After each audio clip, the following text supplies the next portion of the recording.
Magandang araw mga sangkay, ito na naman ang inyong panaderong Ray. Sa video na to ay share ko naman sa inyo yung paggawa ko ng buko pie.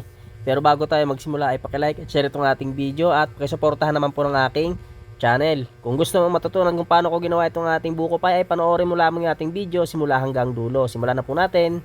First step natin, ihanda natin yung ating dalawang tray. So bali sukat ng ating tray is 11 by 16 by 1 at una natin titimplahin yung ating pabalat ng buko pie. Naglagay lang tayo ng asukal, food coloring, egg yellow, vanilla. Next natin ilalagay is asin. At sunod natin ilalagay is powder milk. So bali kahit wala pong food color, optional lamang po kung gusto nyo maglagay.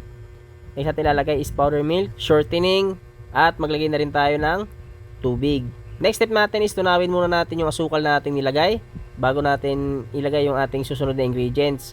So bali gagamitan nito natin ng makina yung ating pabalat ng buko pie. Kung wala kayong makina ay pwede naman kayong makagawa nito mga sangkay, mano-mano proseso po sa pagpapakinis ng ating pabalat ng ating buko pie. Next natin ilalagay yung ating harina.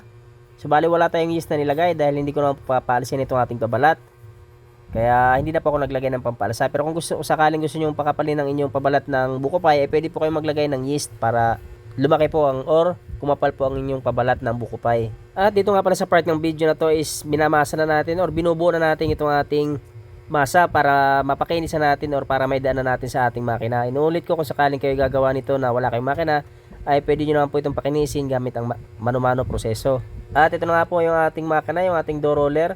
So bali kung meron pa kayong dough roller ay mas mapapabilis po yung ating paggawa ng tinapay, lalong lalo na kung maramihan yung ating gawa. So kung sakali ko magpa-practice sa paggamit ng ating dough roller mga sangkay is ingat-ingat po dahil sobrang delikado po ang paggamit ng dough roller. Kung yung mga sanay na nga pong gumamit ay minsan ay naiipit pa po nito.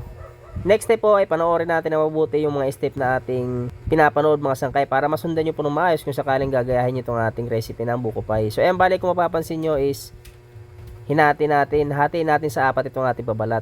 So bali yung dalawa is pang ilalim natin at yung dalawa naman is pang ibabaw natin. Kaya sinasabi ko po sa inyo na huwag kayong magpa-fast forward para po wala kayong ma-miss na mga step dito sa ating paggawa ng ating tinapay. So kung mapapansin nyo mga sangkay, ganyan po yung aking paglagay ng pabalat ng ating buko pie. Bali sundan nyo na lamang po, panoorin nyo na lamang po maayos kung paano natin nilalagay yung pabalat nitong ating buko pie. Yung pagbanat nyo mga sangkay is dahan-dahan lamang po para hindi po mabutas itong ating pabalat ng ating buko pie. So bali mga sangkay, kung sakaling isang tray lamang ang inyong gagawin ay hatiin nyo na lamang po yung ating sukat ng mga ingredients. Dahil nga po itong ating ginagawa ngayon is dalawang tray ito. Para makagawa po kayo ng isang tray ay nandiyan po sa caption yung ating sukat ng mga ingredients. Hatiin nyo na lamang po para makagawa po kayo ng isang tray na buko pie. Next step natin, kapag naihanda na natin yung ating paglalagyan ay dito na tayo sa ating filling. So ayan, sa kawali maglagay tayo ng asukal, isang buko, then tubig kasama yung sabon niya dyan mga sangkay. Sa sukat ng ating tubig isama nyo yung sabon ng buko ha. Maglagay tayo ng margarine at asin. At sindihan na natin, pakuluin muna natin. At habang inaantay natin kumulo ay meron tayong bowl, maglagay tayo ng cornstarch. Then maglagay tayo ng tubig. At tunawin natin ng maayos yung ating cornstarch. So bali aantayin natin kumulo yung ating nasa kawali bago tayo magpunta sa ating susunod na step, okay? At habang inaantay natin, dapat ay ang ating cornstarch ay natunaw na natin ng maayos para pag kumulo na, ayan, kumukulo na sa kawali natin.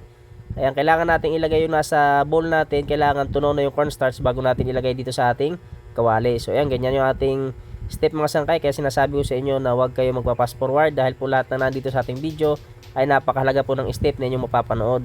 So yan, bali haluin lang natin ng maayos yung mga sangkay, huwag nyong titigilan ng matagal ha dahil baka tutungan yung bandang ilalim.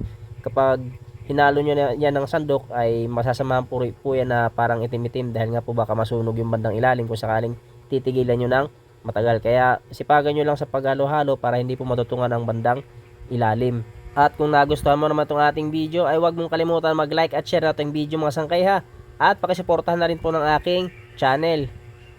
At kung naghahanap ka pa ng iba pang recipe about baking ay pumunta ka lang sa ating page dahil may mga recipe na tayo na naka-upload doon about baking. Or kung gusto mo naman, pasyalan mo yung aking YouTube channel dahil mas marami na po akong naka-upload doon na recipe about baking. Sigurado po akong makakatulong sa inyo yon. Marcel TV din po yung aking YouTube channel. Itong ating buko pie recipe ay pwede nyo itong gawin para pang merienda at pwede nyo itong gawin pang negosyo. Pero pag pang negosyo mga sangkay ay costing po kayo para sigurado pong hindi tayo malulugi.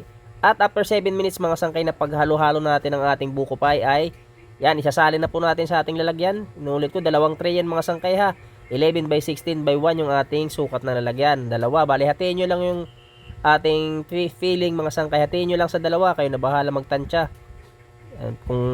Para magkapareha sila ng kapal. Kapag nilagay nyo na sa inyong tray ay pantayin nyo lamang. Yan, gamit yung ating sandok. Pantayin nyo yung inyong filling. Kailangan maganda yung pagkakapantay nyan mga sangkay para mas maganda tingnan pag sakaling naluto na itong ating buko pie. Next step, kung sakaling napantay nyo ng inyong filling ng buko pie ay lalagyan na natin ng pabalat yung ibabaw. So yung dalawang itinira natin kanina ng pabalat ay ito na mga sangkay, dito natin gagamitin yan sa ibabaw ng ating buko pie. So ganyan mga sangkay, panoorin nyo kung paano natin inilagay yung ating pabalat dito sa ibabaw ng ating buko pie. Simpleng ano lang yan mga sangkay, step.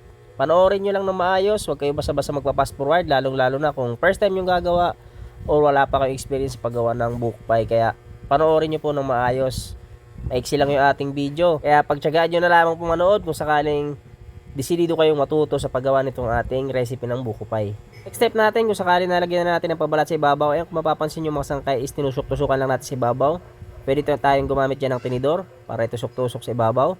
At tatanggalan natin yung gilid para mas maganda tingnan itong ating tinapay. So ayun mga sangkay, tatanggalan natin yung nakalawit sa gilid na sobrang pabalat. At sa ibabaw naman mga sangkay, dahil meron akong tirang itlog na pambanya o pampahid sa ating tinapay, ay ito yung ilagay ko sa ating or pinahid ko dito sa ating ibabaw ng buko pie. Pwede din po kayong gumamit ng evap milk. So pagkatapos natin mapahiran mga sangkay, pwede na po kagad natin isalang. Ang init ng ating oven dyan mga sangkay is 160 degrees Celsius. At katamtapan lakas ng apoy lamang yung ating gagamitin. Manipis lang yung ating babalat mga sangkay, kaya madali lang maluto yan. At after 15 minutes mga sangkay, isaalisin na natin. So yan, bali palalamigin muna natin syempre bago natin i-slice or bago natin ilipat ng lagayan or tray. At kapag malamig na yung ating buko pie, ay ready na nating i-slice. So ang gamit tayo ng bread slicer at ilipat na natin ng lagayan para ma-slice natin itong ating buko pie. So bali ang i-slice nga pala ng ating buko pie is 4x5 at hahatiin natin sa gitna. Bali meron tayong 40 pieces na buko pie sa isang tray. So yun mga sangkay, huwag kakalimutan mag-like at share ito ating video ha, at pakisuportahan na rin po ng aking channel kung sakaling nakatulong sa inyo ang video nito. Thank you for watching. See you on my next video.